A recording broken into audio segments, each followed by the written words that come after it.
피시디아 안디옥에서 바울과 바나바가 쫓겨났죠. 그 다음 행선지 이고니온이었습니다. 피시디아 안디옥에서 동쪽으로 180km 정도 떨어진 곳인데요, 그곳에서 역시 복음 전하죠. 유대인의 회당에서부터 시작해서 오랜 기간 거기서 복음을 전해요. 피시디아 안디옥에서처럼 복음 증거의 결과는 양분됐습니다. 한편에서는요, 적극적으로 복음을 받아들이죠. 허다한 무리라고 했거든요. 많은 수의 결신자를 얻게 되어졌어요. 그러는 또 반면에 복음을 적극적으로 배척하는 무리도 있었죠. 유대인들을 중심으로 해서요, 복음만이 아니라 복음을 전하는 바나바와 바울 배척했습니다. 심하게 박해해요. 돌을 들어 치려는 모의까지 하거든요. 하나님의 은혜로 그 모의를 알게 됐고 그 위기에서 벗어나서 다음 행선지로 향합니다. 그곳이 바로 루스드라였어요. 이고니온에서 남서쪽으로 한 35km 정도 떨어져 있다고 합니다. 루스드라에서 또 여전히 복음 증거의 역사는 진행이 됩니다. 오늘 우리가 봉독한 본문은 그 루스드라에서 있었던 일이죠. 한번 살펴보겠습니다.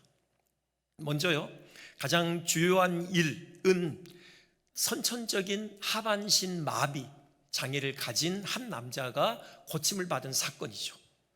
이 사람에 대해서 아주 자세하게 8절에서 이렇게 소개합니다. 루스드라에 발을 쓰지 못하는 한 사람이 앉아 있는데 나면서 걷지 못하게 되어 걸어본 적이 없는 자라. 여러분 느끼셨습니까? 지금 걷지 못한다라는 얘기를 3번이나 반복하고 있어요. 발을 쓰지 못하는 한 사람이라고 소개해요. 나면서 걷지 못하게 됐답니다. 그러니 당연히 걸어본 적이 없는 것이죠. 3번이나 걷지 못한다, 그 장애를 강조하고 있어요. 그러는 이유가 뭐겠습니까? 이 사람이 처한 상황이 그만큼 절망적이다, 그 사실을 강조하기 위함이겠죠. 그렇습니다. 여러분, 이 당시는 오늘날처럼 이런 하반신 마비 장애를 가지고 있는 분들의 생활의 편의를 위한 그런 보조장치들이 전무한 시대 아닙니까?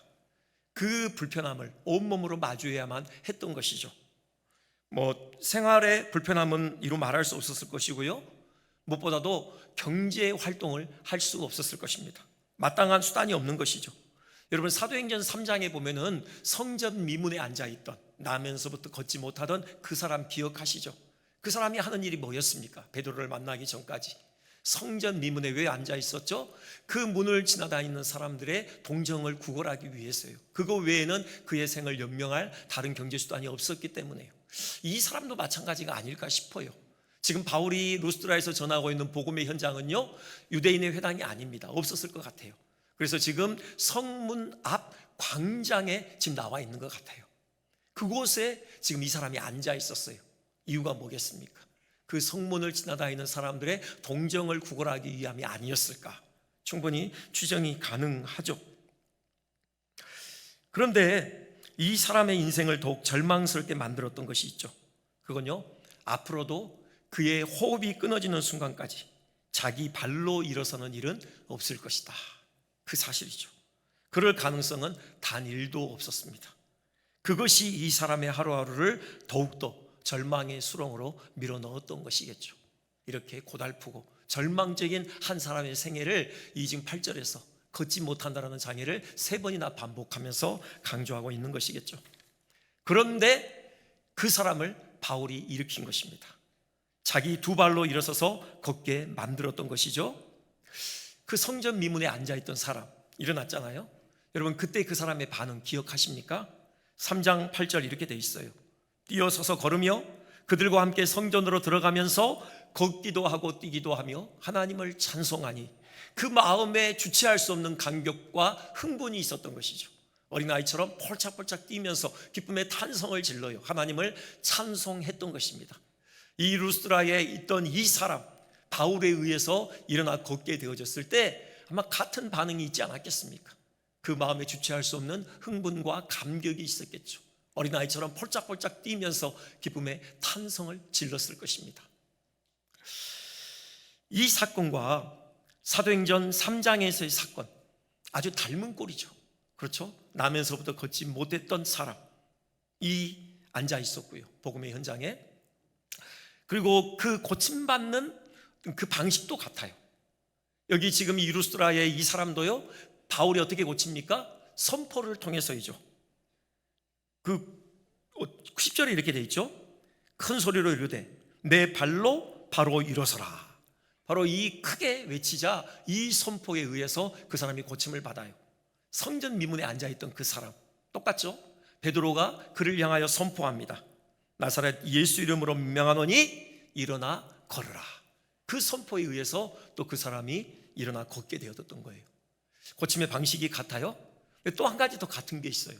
이 부분이 정말 주목할 점인데요, 그 치유 사역의 처음 시작, 그 계기가 무엇이었냐라는 거죠.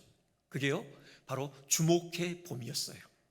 여기 바울이 이 사람을 주목해 봐요. 9절에 그렇게 돼 있죠. 바울이 주목하여 보고, 그렇게 돼 있습니다. 사도행전 3장도 마찬가지죠. 어떻게 시작돼요? 베드로가 요한과 더불어 주목하여 이르되, 이렇게 돼 있어요. 사도들이 지금 그 불구의 몸을 가진 사람을 주목해 봄으로부터 이 치유와 회복의 역사가 시작된 것이에요. 이게 의미심장한 것, 이게 우리가 주목해 봐야 될 이유는 뭐냐? 예수님의 사역이 똑같다라는 거예요. 예수님께서 이 땅에서 계시면서 많은 치유와 회복의 역사를 일으키셨죠. 그 많은 치유와 회복의 역사의 시작이 무엇이냐? 그게 바로 주목해 봄이었습니다. 예수님께서 주목해 보셔요. 한번 볼까요? 대표적으로 나인성 과부요. 나인성 과부, 그녀의 삶의 유일한 이유이고 희망이었죠. 그 아들의 죽음 앞에서 한없이 슬피 울고 있는 과부와 예수님께서 나인성에 들어가시다가 마주치셔요. 예수님께서 그녀를 주목하여 보시죠. 누가복음 7장 13절 그렇게 돼 있죠. 과부를 보시고, 이 주목해 보심과 동시에 예수님의 마음에 불쌍히 여기는 마음이 일어났어요. 그 여인의 처지에 공감이 일어난 것이죠. 저기 불쌍히 여기사, 여러분 들어보셨죠? 저게요, 창자가 끊어지는 아픔을 표시하는 단어입니다. 지금 그녀 아들을 잃은 그 상실의 슬픔, 그 처절한 아픔이 예수님께 그대로 전이되어 오는 것이에요. 창자가 끊어지는 듯한 그 슬픔을 예수님께서도 함께 공유하시는 것이죠. 그래서 뭐라고 하셔요? 울지 말라, 위로하시는 겁니다. 말로만 위로하시는 게 아니죠. 그 슬픔의 원인을 제거하시잖아요. 죽은 아들을 살려주셔요. 그 아들을 살려서 그 여인의 품에 안겨주시는 거죠. 이게 예수님의 사역이었어요. 그 인생의 무거운 짐을 지고 정말 쓰러질 듯 힘들어하는 그 사람들을 주목해 보셔요. 공감하시고요. 그래서 그들의 삶을 위로하시고 그 아픔을 어루만지시고 그 어깨에서 무거운 짐을 내려주시는 거죠. 이런 치유와 사역의 시작의 회복이 주목해 보십니다. 이 주목해 보심이 복음서에 예수님과 관련해서 한 40회 정도가 나온다고 합니다. 이 사실을 우리가 전제할 때 우리가 깨달을 수 있는 것은, 지금 바울이 이 사람을 주목해 본 그 시선은 누구의 시선이었냐? 바로 예수님의 시선이었다라는 거죠. 예수님께서 지금 바울의 눈을 통하여 그 사람을 주목해 보셨다. 우리는 얼마든지 그렇게 이해할 수 있는 것입니다. 그렇지 않습니까? 바울이 아무리 그 사람을 주목해 본들, 아무리 그 사람의 아픔에 공감을 한다고 하더라도 바울은 한낱 사람일진데 그를 통해서 그 사람을 치유하는 능력은 나타날 수 없어요. 어떻게 바울을 통해서 이런 놀라운 치유 역사가 나타났습니까? 바로 바울과 주님께서 함께 하셨기 때문에 그래요. 그러니 지금 바울을 통해서 그 사람을 본 분은 예수님이라고 얼마든지 해석이 가능한 거죠. 예수님께서 바울의 시선을 통해서 그 사람을 바라보신 거예요. 아픔을 공감하셨고요. 그래서 바울을 통해서 그 치유의 역사를 일으키신 것이죠. 그 황량하고 메마른 심령에 생명을 불어넣으셨던 것입니다. 그러고 보면은 바울의 발걸음을 이 루스드라까지 인도하신 이유가 뭐냐? 이 사람 때문이죠. 이 사람, 이 메마르고 황량한 심령으로 신음하고 있는 이 사람에게 생명을 불어넣기 위해서 우리 주님께서 바울의 발걸음을 루스드라로 인도하셨던 것이다. 우리는 그렇게 볼 수 있습니다. 우리 주님의 시선은요, 지금도 이렇듯 한 사람에게 향하고 있습니다.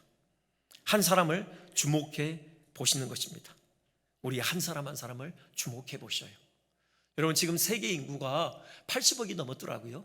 어마어마하게 많은 사람들이 이 지구상에서 함께 호흡을 하고 있어요. 그래서 혹시 그 많은 사람 중에 나 같은 사람 하나님이 기억이나 하실까? 나 같은 것을 눈여겨보실까? 혹시 이렇게 마음에 의심이 있는 분 있으십니까? 아닙니다. 여러분, 이 사람을 눈여겨보시고 이 사람을 고쳐주시기 위해서 바울의 발걸음을 루스드라로 인도하셨다니까요. 바울의 시선을 통해서 그 사람을 주목해 보셨다니까요. 여러분, 그 주님은 지금도 우리를 주목해 보십니다. 우리를 향하여서 그 따스하고 그 선한 눈빛으로 우리를 바라보고 계셔요. 우리 영의 눈이 열렸으면 좋겠습니다. 우리를 바라보시는 그 따뜻한 주님의 시선과 마주쳤으면 좋겠어요.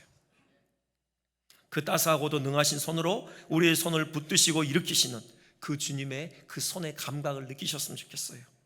그 사랑과 권위가 충만한 음성으로 우리에게 내 발로 바로 일어서라 들려주시는 그 주님의 음성을 들으셨으면 좋겠습니다. 그리고요, 그렇게 주님과 함께 시선을 마주하며 동행하는 가운데 우리가 또 다른 사람에게 주님의 시선의 연장이 되었으면 좋겠어요. 여러분, 사랑은 멈춤이라고 하잖아요. 가던 길을 멈추고 이웃을 향하여 시선을 집중하는 것, 이것으로부터 사랑이 시작되는 것이죠. 주목해 보는 것입니다. 주님의 그 긍휼 어린 시선으로 이웃을 바라보는 것이죠. 여러분, 혹시 성령께서 우리 마음에 감동을 주시는 이웃이 있지 않습니까? 우리의 시선에 들어오게 하시는 이웃 있지 않습니까? 성령의 감동에 순종으로 반응하시기 바랍니다. 그 영혼을 주목해 보시고 그 처지에 공감하시고 위하여 기도하시고 또 구체적인 필요를 채우는 일에 은혜의 통로 되시는 우리 모두 되기를 주님의 이름으로 축원드립니다. 두 번째 생각해 볼 만한 대목이 있는데요, 9절 다시 보면 이렇게 돼 있어요. 바울이 주목하여 구원받을 만한 믿음이 그에게 있는 것을 보고, 이렇게 돼 있죠. 이게 참 흥미로운 표현이에요. 그렇죠? 믿음을 받다라는 겁니다. 바울의 시선에 들어온 게 뭐였냐? 그 사람 안에 있는 믿음이었다라는 거예요. 여러분, 이게 왜 흥미롭냐? 믿음이 원래 눈에 보입니까? 믿음은 우리 눈에 보이거나 우리 손으로 잡을 수 있는 그런 사물이 아니잖아요. 이건 상당히 추상적인 그 무엇입니다. 눈에 보이지 않아요. 근데 바울은 봤대요. 바울의 시선에 그 사람에게 있는 믿음이 들어왔다라는 겁니다. 생각해 보면은 맞다. 믿음은 보이는 것이다. 그렇잖아요. 여러분, 믿음이 우리 자리에, 우리 마음 자리에 자리해요. 싹이 틉니다. 그리고 어떻게 됩니까? 반드시 열매를 맺게 되는 거죠. 그것은 우리의 삶으로 그 믿음이 열매로 나타나게 돼 있어요. 우리 눈에 보이게 되는 것입니다. 그렇다. 믿음은 그 자체로는 눈에 보이지 않는 추상적인 것이지만, 하지만 반드시 열매를 맺기에 우리 눈에 보이게 되어 있다. 그 사실을 생각하게 되는데요, 여기 이 사람에게서는 이 믿음이 어떻게 나타났을까? 아마 얼굴 표정에 그대로 묻어 나왔겠죠. 지금껏 절망의 그림자가 짙게 드리워져 있던 그 얼굴에 소망의 꽃이 피어나고 있는 것이 바울의 눈에 보였던 것이겠죠. 어둠으로 가득하던 그 얼굴에 밝은 빛이 스며드는 것이 보였던 것입니다. 여기 구원하는 믿음이라고 했어요. 이 구원에 해당하는 헬라어는 두 가지 의미를 함께 함의합니다. 하나는 우리가 이해하는 대로 영혼 구원을 의미해요. 그러니까 이 사람은 지금 바울의 설교를 듣는 중에 영혼을 구원함에 이르는 믿음을 갖게 됐다. 그 마음에 믿음이 자리하게 됐다. 그렇게 우리가 이해할 수 있고요. 또 한편에서는 이 헬라어는 치유를 의미하기도 해요. 온전케 됨을 의미합니다. 그러니까 이 사람이 가진 믿음의 그 종류가 뭐냐? 자기가 고침을 받을 수 있다라는 그런 확신을 갖게 되었다라는 것이죠. 둘 중 어느 것을 취하더라도요, 결론은 같아요. 여러분, 이 사람의 마음에 소망의 빛이 비추인 것입니다. 그리고 그 빛이 그 얼굴에 그대로 묻어나게 되어졌던 것이죠. 우리가 이런 생각을 해볼 수 있어요. 이 사람에게 이런 깨달음이 온 것이죠. 나는 지금껏 내 인생이 이렇게 비참하고 불행한 원인이 이 선천적으로 타고난 장애 때문이라고만 생각했는데, 그래서 이렇게 태어난 것을 원망하며 살아왔는데, 이 사람의 설교를 들어보니 그게 아니었구나. 그것보다 진짜 내 인생을 비참하고 불행하게 만든 것은 온 천지를 지으시고 또 나를 지으신 그 하나님을 모르고 살아갔던 영적인 무지였구나. 이런 깨달음을 얻게 되어줄 수 있어요. 그러면서 지난날의 영적 무지에 둘러싸여 허탄하게 세월을 낭비한 것에 대해서 한탄했을 수 있습니다. 회개에 눈물을 흘렸을 수 있어요. 그러면서 이렇게 결단했겠죠. 이제라도 남은 인생, 비록 어찌할 수 없는 불구의 몸이지만 하나님을 알아가고 그분과 함께 동행하는 의미 있는 인생으로 채워가 보자. 이제까지 이 고단한 짐 나 홀로 지고 왔는데 이제 인생의 주인 대신 그 하나님의 능하신 손에 맡겨드리고 그분이 주시는 은혜와 도우심을 힘입어 한번 살아가 보자. 여러분, 이런 결단이 일어났을 수도 있어요. 그렇다면 그 얼굴에 그 결단으로 인한 비장함이 그대로 묻어 나왔겠죠. 치유의 믿음이었다. 그러면 이런 깨달음이 있는 거죠. 그 창조주 하나님의 은혜가 내게 임한다면 나의 이 문제는 얼마든지 해결될 수 있고 이 비참한 인생의 종지부를 찍고 새로운 인생을 펼쳐갈 수 있을 것이다. 이런 소망 섞인 어떤 그런 마음의 결단이 또 그 안에 있었을 수 있습니다. 그렇다면 당연히 그 소망의 빛이 고스란히 얼굴에 묻어나지 않을 수 없었던 것이겠죠. 여러분, 이겁니다. 믿음은 눈에 보이게 되어 있어요. 중요한 것은 뭐냐? 여러분, 이 믿음을 이 사람이 어떻게 갖게 됐느냐 하는 것입니다. 어떻게 갖게 됐죠? 말씀을 들음으로요. 그게 9절 앞부분이죠. 바울이 말하는 것을 듣거늘 아주 집중해서 들었다라는 그런 의미입니다. 그 결과 믿음을 갖게 된 것이죠. 로마서 10장 17절 말씀, 믿음은 들음에서 나며 들음은 그리스도의 말씀으로 말미암았느니라. 이 말씀이 사실임이 다시금 확인되는 그 대목입니다. 여러분, 그래요. 하나님의 말씀이잖아요. 그 말씀으로 하나님께서 이 우주 만물을 창조하셨다고요. 하나님의 말씀에는 창조의 능력이 담겨 있습니다. 그 창조의 능력은 우리의 믿음을 창조하는 능력이기도 해요. 하나님의 말씀이 우리의 심령에 닿을 때 우리 마음 안에 믿음을 창조해내는 것입니다. 그런 은혜가 우리 모두에게 있으시기를 주님의 이름으로 축원드립니다. 여러분, 이 말씀에 의해서 우리 안에 시작된 믿음, 바르고 온전한 믿음이 되어야 해요. 여기서 우리가 또 한 가지 보게 되는, 주목해야 될 그런 사실이 있는데요, 우리 사람 안에 한번 굳어진 신념체계, 그 가치관, 이것이 좀처럼 바뀌기가 쉽지 않다는 사실 우리가 확인하게 돼요. 여기 루스드라 사람들, 지금 그 사람이 벌떡 일어서는 이 기적을 현장에서 목격했거든요. 그들의 반응을 한번 보십시오. 11절입니다. 이렇게 돼 있죠. 루가오니아 방언으로 소리를 질러요. 신들이 사람의 형상으로 우리 가운데 내려오셨다. 이렇게 자기들끼리 외쳤던 것입니다. 루가오니아 방언, 자기들의 지역 방언이죠. 지금 바울과 이들이 어떻게 소통을 했습니까? 헬라어로 소통을 했죠. 헬라어가 유창한 사람들이에요. 근데 순간 헬라어가 아닌 자기들의 지역 방언이 터져 나왔어요. 그게 의미하는 바는 뭐예요? 이들이 흥분했다라는 거죠. 여러분, 흥분하면 그러잖아요. 우리가 평소에 표준말 써요. 그러다가 흥분하면은 여러분 어디 출신인지가 나오게 되죠. 저도 그래요. 가끔 오메 뭐 이런 말 나오더라고요. 네. 그랬던 겁니다. 흥분했어요. 왜 흥분했습니까? 신들이 사람의 형상으로 우리 가운데 내려왔다. 그들이 그렇게 믿었던 것이에요.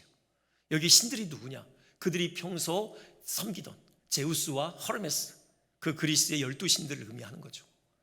그 다음 구절을 보면 그렇게 돼 있죠. 바나바는 제우스라 하고 바울은 그 중에 말하는 자이므로 헤르메스라 하더라. 그렇게 돼 있습니다. 아무래도 바울보다는 바나바가 더 풍채가 좋았던 것 같아요. 학자들이 바울의 외모에 대해서 평하는데 참 볼품없었다, 그런 평을 많이 합니다. 키도 작고요. 아무튼 구체적으로 표현하기가 그런데, 아무튼 바울의 외모는 별로 볼품이 없었다. 그에 비해서 바나바는 아주 풍채가 좋았던 것 같아요. 왜요? 제우스가 신들의 왕 아닙니까? 제우스가 둘 중에 누구냐? 아무래도 바나바 같았던 것이죠. 그리고 바울은 헤르메스라는 건, 헤르메스가 하는 일이 그 신들의 신탁을 사람들에게 알리는 전령의 역할을 했다고 하잖아요. 이건 그냥 이야기입니다. 그래서 바울은 지금 설교를 하고 있기 때문에 헤르메스다, 그렇게 이들이 믿고요. 그래서 지금 제사하기 위해서 난리법석을 떱니다. 지금 성문 밖에 있던 그 제우스 신전의 제사장이 출동을 하잖아요. 소들을 이끌고 오고요, 화환을 준비해 와요. 바울과 바나바, 지금 제우스와 헤르메스가 인간의 몸으로 우리 가운데 왔기 때문에 그냥 보낼 수 없고, 그래서 그들에게 제사를 드리려고 했던 것이죠. 뭘 봐야 되느냐? 여러분, 그 사람이 고쳐지게 된 그 배후에 있는 능력이 누구의 능력이에요? 하나님의 능력이에요. 그리고 바울이 설교했습니다. 온 천지를 지으신 창조주 하나님에 대해서 설교했어요. 그런 어떤 우상 숭배에서 돌이켜서 살아계신 하나님께로 돌아가야 된다 외치면서 그 사람을 고쳐줬다고요. 그러면은 당연히 그 이적을 통해서 살아계신 하나님을 봐야 되잖아요. 이 고침을 받은 이 남자처럼 구원에 이르는 믿음을 가져야 되잖아요. 적어도 그 하나님께 영광을 돌려야 되죠. 근데 이들은 그렇게 하지 않아요. 똑같은 사건인데 해석이 달라요. 그들이 가지고 있는 신관을 가지고 그 사건을 해석합니다. 그 사건을 통해서 살아계신 하나님을 보는 것이 아니라 자기들이 지금까지 섬겨온 제우스와 헤르메스를 봤던 것이에요. 이렇게 사람의 생각은 잘 바뀌지 않아요. 한 번 고정된 굳어진 신념책에 잘 바뀌지 않습니다. 우리 한국 사람에게요, 굳어진 신념체계가 있죠. 샤머니즘이요. 여러분, 그리스도인들도 이 샤머니즘의 잔재를 벗겨내기가 좀처럼 쉽지 않아요. 예를 들어볼까요? 예전에도 말씀드렸는데요, 우리나라 역대 대통령 중에 장로님 대통령들이 좀 있죠. 근데 한 장로님께서 이제 그날 대통령 후보로서 대통령 선거가 있는 날이에요. 12월 19일. 그날이 결혼 기념일이기도 하고 또 본인 생일이기도 해요. 그날 아침 밥상에 여러분 미역국 올라왔을까요? 아니래요. 여러분, 그 여사분께서 미역국이 아니라 대신 묵국을 올렸답니다. 장로님이에요. 여러분, 왜 미역국을 못 먹었을까요? 여러분 아시죠? 네. 우리 믿잖아요. 여러분, 미역국과 선거 당선과는 아무런 상관이 없어요. 하나님께서 우리의 삶을 붙들고 계십니다. 우리의 모든 삶에 합력하여 선을 이루게 하시는 분은 하나님이셔요. 여러분, 그런데 그런 샤머니즘적인 잔재가 우리를 괴롭히죠. 우리의 믿음을 바르고 온전한 믿음이 되지 못하도록 방해합니다. 여러분, 그래서 결론적으로 드리는 말씀이 뭐냐? 여러분, 말씀에 창념해야 돼요. 말씀 외에는 없어요. 끊임없이 하나님의 말씀을 반복적으로 읽고 듣고 연구하고 묵상해야 되는 것입니다. 그 말씀만이 우리 안에 믿음을 창조하고 그 믿음이 바르고 온전한 믿음이 되도록 성장시키는 것입니다. 지금 성경통도 지금 계속해서 진행되고 있어요. 이제 3주차 끝났죠? 그러면 일독반은요, 지금 출애굽기까지 읽었습니다. 이제 내일부터 이제 레위기에 들어갑니다. 이독반은요, 신명기까지 읽었죠? 네. 그리고 이제 여호수아 이제 지금 들어가요. 공식적으로 지금 함께하고 있는 분들이 100분이 넘어요. 물론 개별적으로 하고 계신 분들도 있겠죠. 여러분, 혹시라도 아직 동참하지 못하고 계시는 분이 있다면요, 지금부터라도 시작하십시오. 얼마든지 따라잡을 수 있습니다. 말씀 읽어야 돼요. 여러분, 말씀만이 우리 안에 믿음을 창조하고 우리의 믿음을 바르고 온전하게 세우는 것이에요. 그리고 지금 훈련 프로그램들이 준비되고 있어요. 아까도 광고가 있었는데요, 제자 훈련 있습니다. 제가 직접 합니다. 그리고 전도학교 있습니다. 오랫동안 어린이 전도협회에서 여러분 그 현장에서 전도의 일을 감당해 오신 우리 전도사님께서 또 강의하셔요. 그리고 마드와이즈 여성분들, 나이에 상관없어요. 여러분, 여성으로서 어떻게 하나님 앞에 살아야 되는지에 대해서 귀한 가르침의 시간들입니다. 단지 말씀만 배우는 것이 아니라 그 말씀을 삶의 현장에서 녹아내는 훈련의 시간들이에요. 여러분, 아직 결단 못 하셨다면 결단하십시오. 여러분, 도전하십시오. 적극적으로 참여하시기를 부탁드립니다. 한 가지 더 볼까요? 한 가지 더 주목하고자 하는 부분이 있는데, 지금 바울과 바나바가 이들을 뜯어 말리죠. 처음에는 몰랐을 거예요. 루가오니아 방언으로 막 자기들끼리 얘기하니까. 그래서 물었겠죠. 누군가가 설명을 해준 겁니다. 그때부터 옷을 찢으면서 심령의 통분이 여기면서 그들 가운데 뛰어 들어가서 그들을 뜯어 말렸어요. 겨우 진정시키는데요, 그때 이들이 했던 설교의 내용에 한번 좀 초점을 맞춰보려고 해요. 뭐라고 하냐면은, 지금 내가 너희들에게 이 복음을 전하는 이유가 이 헛된 우상 숭배를 버리고 온 천지를 지으신 살아계신 창조주 하나님께로 돌이키라는, 지금 그 얘기를 하기 위해서 지금 여기 서 있는 것이다. 왜 이러고 있느냐? 안타깝게 회개를 선포해요. 그러면서 하는 말 중에 하나님께서 지금도 어떻게 온 세계 사람들을 일반 은총으로 돌보고 계시는지 그 내용에 대해서 얘기합니다. 17절에 이렇게 되어 있어요. 하늘로부터 비를 내리시며 결실기를 주시는 선한 일을 하사 음식과 기쁨으로 여러분의 마음에 만족하게 하셨느니라. 그래요. 이 말씀을 보면서 연상되는 예수님의 말씀이 있었습니다. 예수님께서 우리에게 권면하실 때 너희들이 하늘 아버지의 온전하신 것 같이 너희도 온전하라, 그렇게 말씀하셔요. 마태복음 5장 48절이죠. 그러면서 아버지의 온전하심이 어떤 것인가 예시를 드셔요. 그게 방금 아까 바울이 선포했던 그 선포예요. 5장 45절, 하나님이 그 해를 악인과 선인에게 비추시며 비를 의로운 자와 불의한 자에게 내려주심이라, 이렇게 되어 있습니다. 5장 45절입니다. 여기 악인과 선인에게 비추시며 의로운 자와 불의한 자에게 비를 내리신다 그랬는데요, 여기 악인, 이 사람들이요 아주 악을 막 일삼는 그런 악한 자들, 그런 걸 의미하는 게 아니에요. 여기 불의한 자들이요 막 불의를 극도로 일삼고 있는 그런 사람들을 의미하지 않아요. 여기 악인과 불의한 자는요 하나님을 하나님으로 인정하지 않는 자를 의미하는 겁니다. 하나님을 하나님으로 섬기지 않는 자가 하나님 보실 때는 악인이고 불의한 자예요. 그러니까 여기 루스드라 사람들처럼 제우스와 헤르메스가 신이라고 생각하고 그들에게 헛되이 제사하는 그 사람들이 바로 악인이고 불의한 자인 것이에요.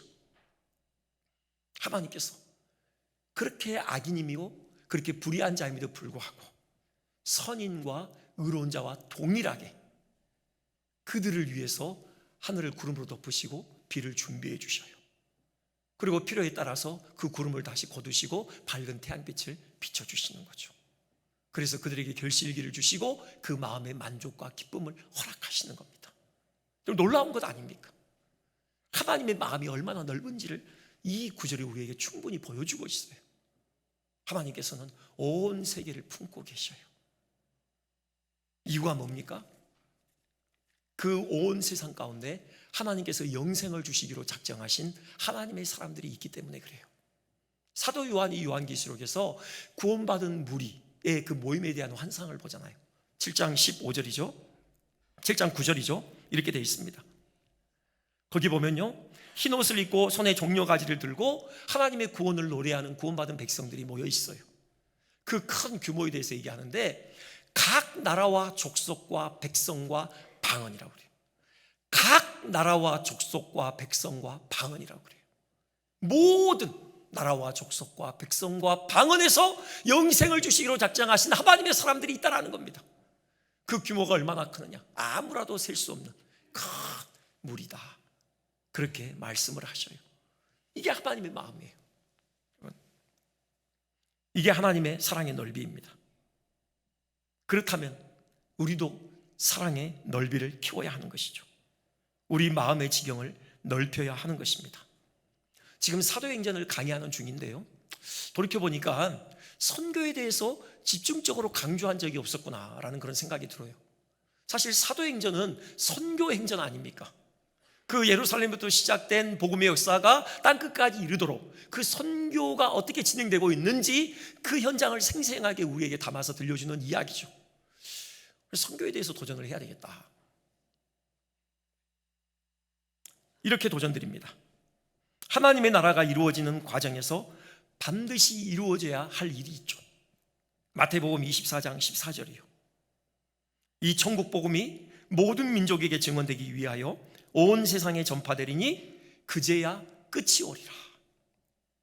여러분, 온 세상에 각 나라와 족속과 백성과 방언에 복음이 전파될 때 그때 끝이 온다라는 겁니다. 그때 하나님 나라가 이루어진다라는 거예요. 여러분, 이게 하나님 나라의 완성은 반드시 옵니다. 주님께서 그렇게 선포하시잖아요. 계시록 11장 15절, 세상 나라가 우리 주와 그의 그리스도의 나라가 되어 그가 세세토록 왕노릇 하시리로다. 반드시 하나님 나라는 이루어져요. 여러분, 그렇다면 그 하나님 나라가 완성되기 위해서 반드시 진행되어야 할 일은 천국 복음이 모든 민족에게 선포되는 일이죠. 그러니 이 일도 반드시 이루어지는 것입니다. 중요한 것은 누가 하느냐죠. 여러분, 우리가 이 일에 동참하지 않는다면, 우리 교회가 이 일에 게으르다면 하나님 문제가 생길까요? 아니요, 하나님은 no problem, 아무런 문제가 없어요. 다른 사람을 통해서 일을 하실 것이기 때문에, 다른 교회를 통해서 일을 하실 것이기 때문에 반드시 모든 민족에게 이 천국 복음이 전파되는 이 일을 반드시 하나님은 이루실 것입니다. 왜요? 하나님 나라를 완성시키기 위해서예요. 그러면은 우리는 그냥 수고하지 않고 그 완성된 하나님 나라에 들어가서 즐기면 되겠네. 그러면 이익 아닌가? 여러분, 이렇게 생각하시면 안 됩니다. 그 군대에 가면은 목봉체조 있잖아요. 그 큰 통나무, 이거 일렬로 서가지고 이거 서로 이렇게 메고 머리 위로 들었다 내렸다 이거 하는 거 있잖아요. 뭐 올리면서 정신, 내리면서 통일, 뭐 이렇게 하죠. 솔직히 저는 한 번도 안 해봤어요. 그런데요, 하시는 분들은 이게 정말 힘들답니다. 엄청 힘들대요. 이 훈련이 끝나고 다들 기지맥진해서 쓰러져서 이렇게 누워있는데 한 훈련병만 쌩쌩한 거예요. 이유가 뭘까요? 소리는 질렀죠, 함께. 그런데 손은 그냥 대고만 있었어요. 힘을 안 준 겁니다. 될 듯 말 듯. 신용만 했어요. 이런 걸 우리 뭐라고 부르죠? 얌체라고 부르죠. 여러분, 그 사람은 힘을 안 들였으니까 이익입니까? 그런 태도로 삶을 일관한다면 그 사람의 인생에는 반드시 큰 문제가 닥칠 것입니다. 그 인생은 망하는 거예요. 하나님 나라로 돌아오죠. 하나님 나라 반드시 완성됩니다. 천국 복음이 모든 민족에게 선포되도록 하나님이 역사하실 거예요. 우리가 그 일에 동참하지 않는다면, 우리가 그 일에 게으르다면, 하는 둥 마는 둥 하다가 그냥 세월을 보내고 그 하나님 나라에 들어가게 된다면, 우리는 힘 안 들이고 하나님 나라 경험하니까 좋은 거네? 아니라니까요. 아닙니다. 함께 수고하는 것, 함께 땀 흘리는 것, 함께 그 일에 정말 우리의 생명을 드리는 일, 이것이야말로 참으로 복되고 영광스러운 것이에요. 믿으십니까? 일에 함께 동참했으면 좋겠습니다. 아무도 하는 둥 신용만 하는 것이 아니라 힘을 다하여서 목봉을 들어 올렸으면 좋겠어요. 여러분, 한번 주보 뒷면 한번 보십시오. 우리 교회에서 후원하고 있는 농어촌, 우리 국내 농어촌 교회들이 있고요, 그 다음에 선교지 선교사님들이 계십니다. 여러분, 그 옆에 후원처가 기록이 되어 있죠. 위원회, 그건 선교위원회를 의미하는데요, 여러분이 내시는 선교 헌금으로 그렇게 우리가 후원을 하고 있습니다. 또 선교회 이름이 적혀 있는 곳도 있어요. 여러분, 뭐 여성교회가 됐든 남성교회가 됐든 그 회비 내는 것으로 우리가 그 선교사님들을 지금 후원하고 있어요. 목장도 있습니다. 한 목장이 지금 한 선교사님을 또 후원하고 있어요. 여러분, 저는 선교지에 몇 년간 선교사님들하고 같이 있었습니다. 그분들의 고충이 뭔지를 알아요. 지금 이 자리에 귀한 우리 선교사님이 지금 와 계시거든요. 남아공에서 지금 이제 다 사역을 오랜 시간에 사역을 정리하고 지금 다음 선교지를 위해서 잠깐 한국으로 들어오신 분이 우리 함께 예배에 참여하셨는데요. 여러분, 우리가 이 헌금하는 이 헌금의 액수가 그렇게 많지는 않아요. 하지만 귀합니다. 여러분, 그 선교사님들이요, 그 가족들하고 아이들하고 함께 나가서 그 햄버거집 가서 햄버거 하나 먹으면서 그렇게 아이들하고 같이 외식하는 그 시간 이분들에게는 얼마나 큰 힘이 되는지 몰라요. 위로가 되는 겁니다. 우리가 드리는 헌금이 그렇게 사용될 거예요. 그리고 또요, 천하보다 귀한 한 영혼을 살리는 일에 결과적으로 그 헌금이 사용되는 것입니다. 여러분, 귀한 일이에요. 우리 이 일에 더 적극적으로 협력했으면 좋겠습니다. 우리의 사역의 지경이, 우리가 돕는 선교사님들의 그 이름이 더 많아졌으면 좋겠어요. 농어촌 교회도 마찬가지죠. 여러분, 농어촌 교회가 여러분 얼마나 어려운지 아시잖아요. 제가 볼 때 가장 힘든 건 뭘까? 새로운 사람들이 들어오지 않는다는 거예요. 교회가 성장할 가능성이 없다는 겁니다. 인구가 없는데. 아름다운 퇴장을 준비하면서 끝까지 그 사역의 자리를 지키시는 분들이에요. 존경스럽죠. 여러분, 그분들에게 우리가 힘이 되어줬으면 좋겠습니다. 작은 거지만 우리의 헌금을 통하여서 그분들에게 위로가 되고 그 사이에 실질적인 도움이 됐으면 좋겠어요. 나아가서 기도로 후원해야죠. 여러분, 선교사들은 그 전장에 나가서 소총 들고 싸우는 분들이에요. 기도는 뭡니까? 미사일을 쏴야 되는 거죠. 반드시 미사일 폭격의 지원이 필요합니다. 여러분, 기도로 지원하셨으면 좋겠어요. 여러분, 그분들의 이름을 불러가며 그 선교의 현지를 돌아보면서 우리가 기도로 도왔으면 좋겠습니다. 그런 복된 한 해 되시기를 주님의 이름으로 축원드립니다.